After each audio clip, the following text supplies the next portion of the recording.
Mas o Filho do Homem, quando vier, será que ainda vai encontrar fé sobre a terra?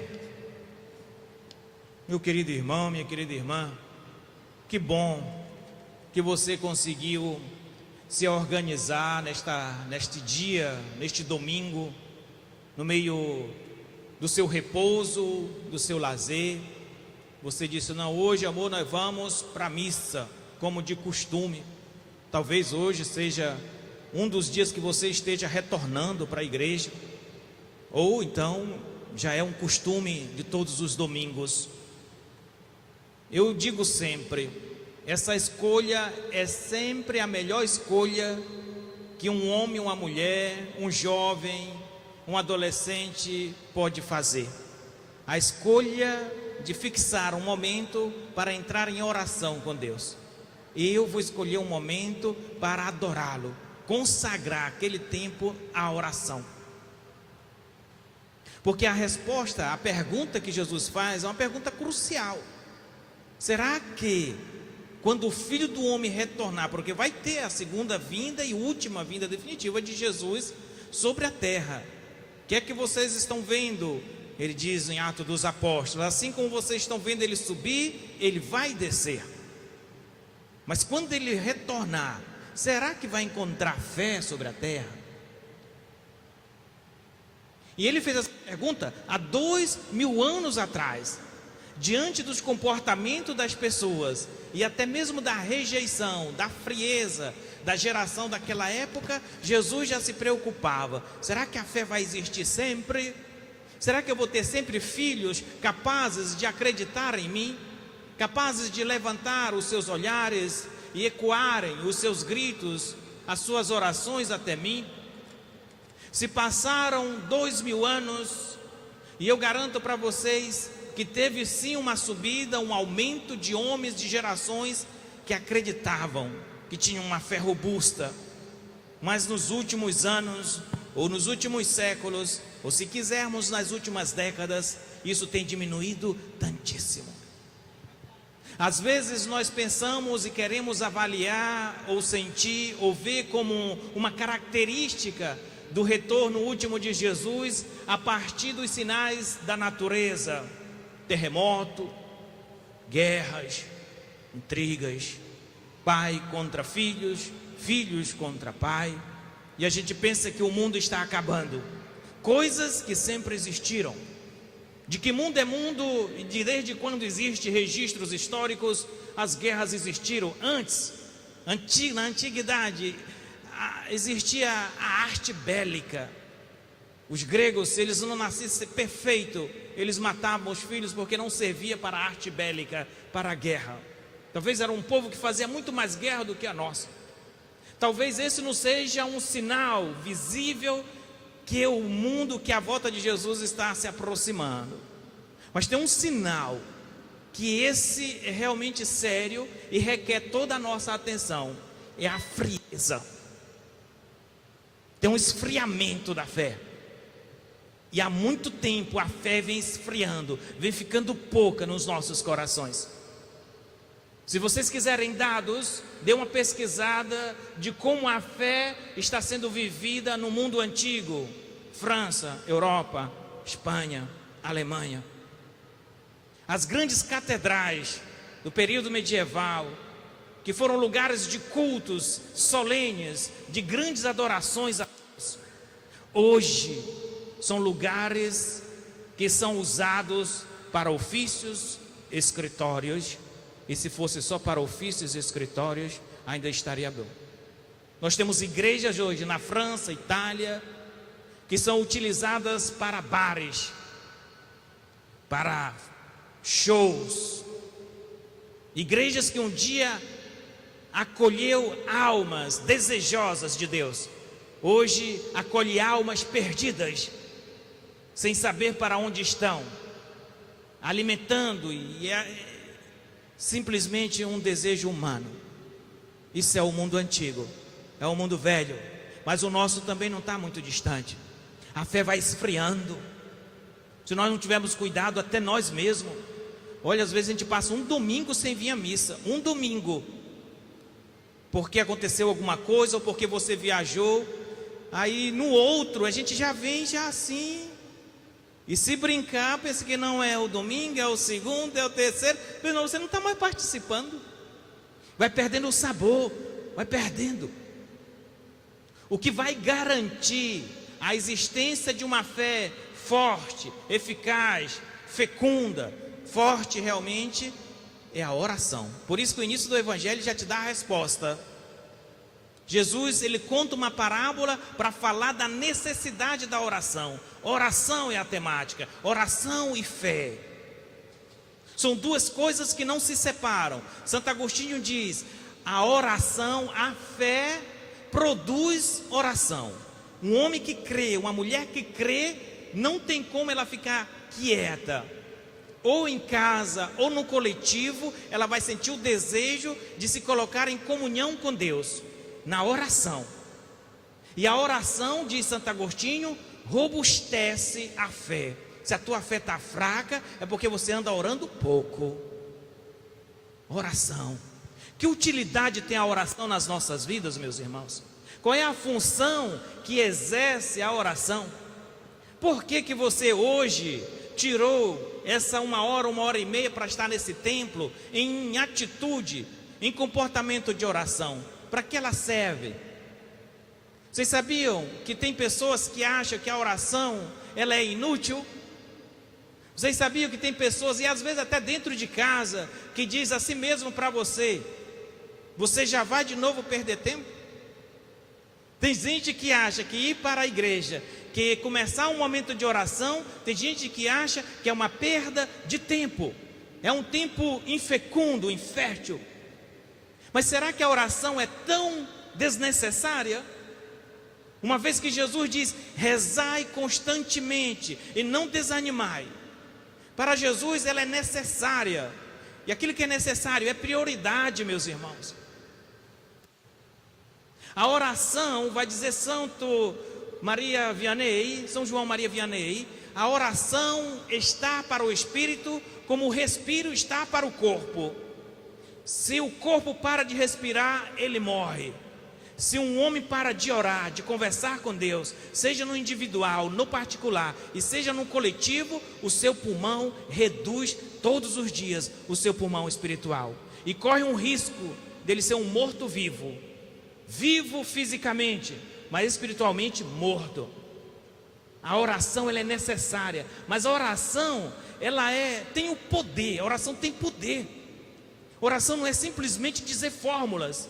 E uma oração como essa, uma multidão dessa unida, você não imagina o poder que tem a oração.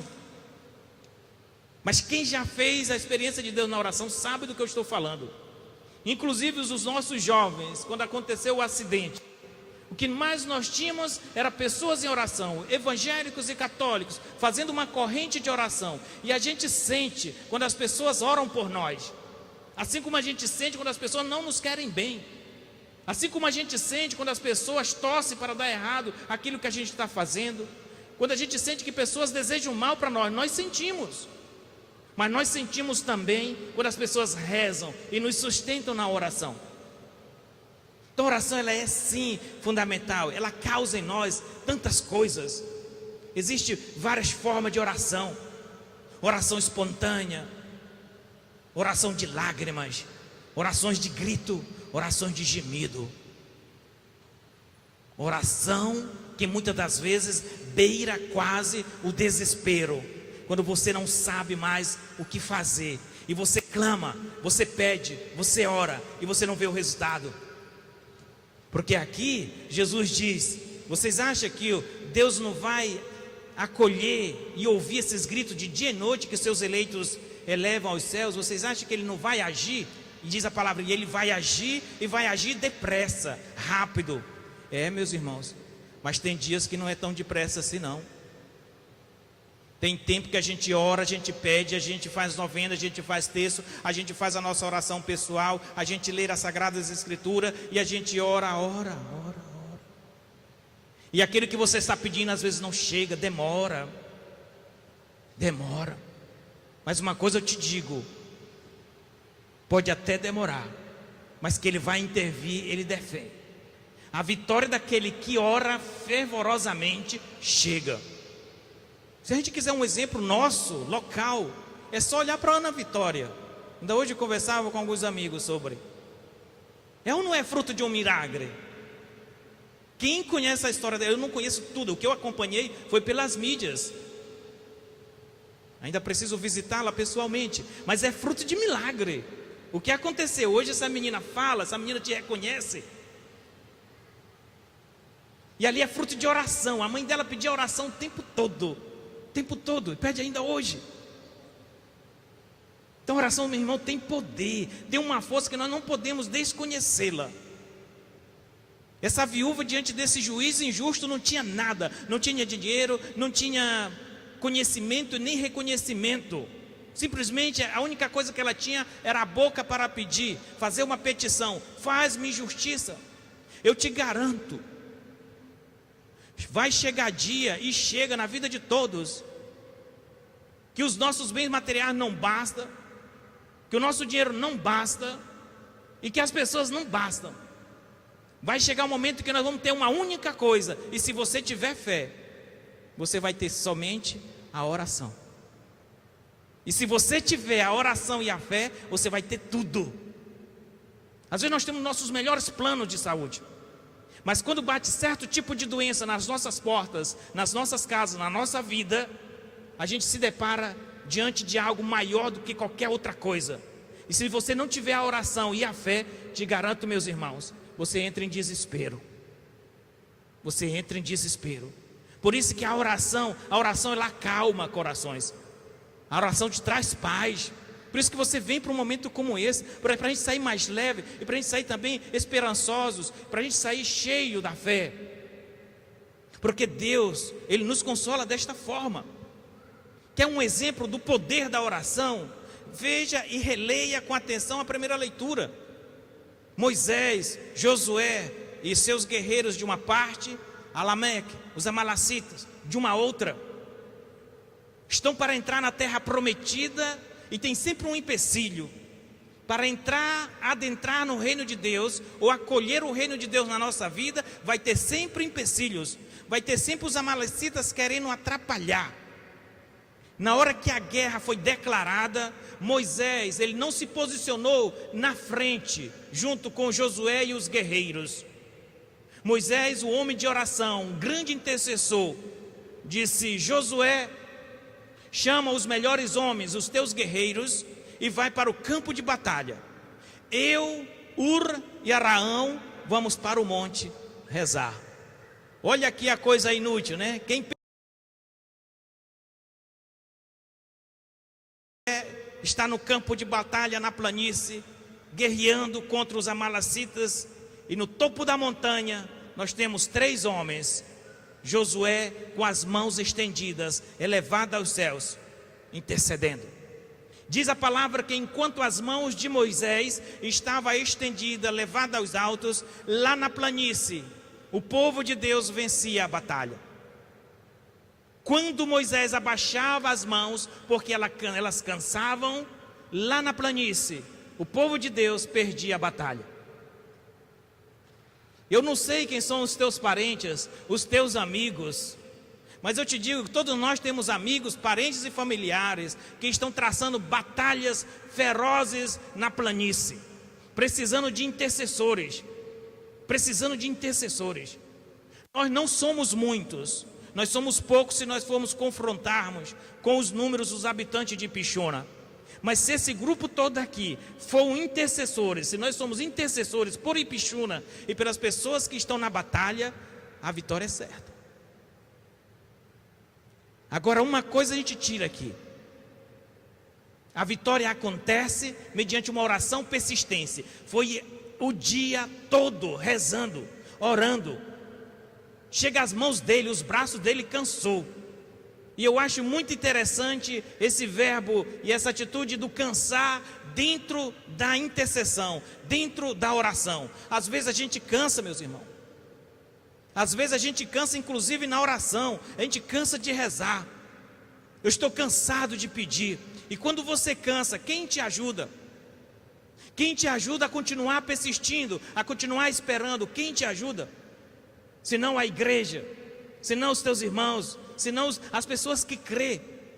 Eu te desejo fortemente que quando tu fraquejar na oração, tenha tua mãe, tenha o teu pai, tenha a igreja para sustentar você, porque você deve continuar a sua oração. Mas a gente cansa. Persistir, ser perseverante na oração não é simples, sobretudo quando a gente não vê o resultado.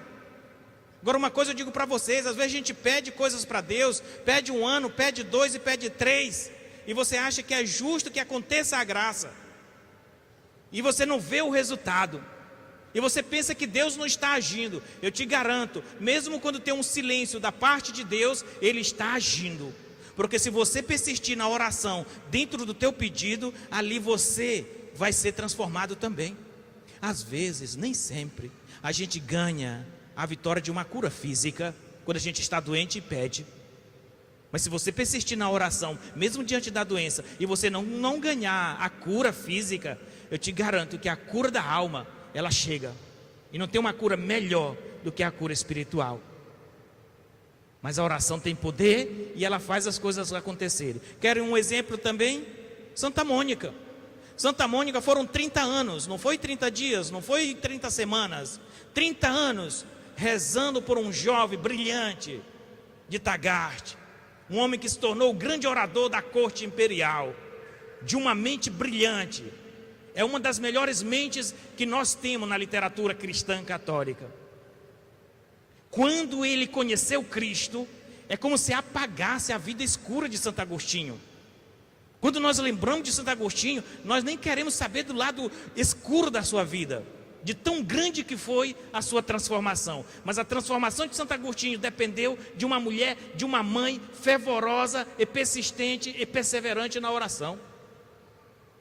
Um dia ela chegou diante de Santo Ambrósio, o grande bispo de Milão, e disse: bispo, reza pelo meu filho, eu já não sei mais o que fazer. E as lágrimas desciam dos olhos.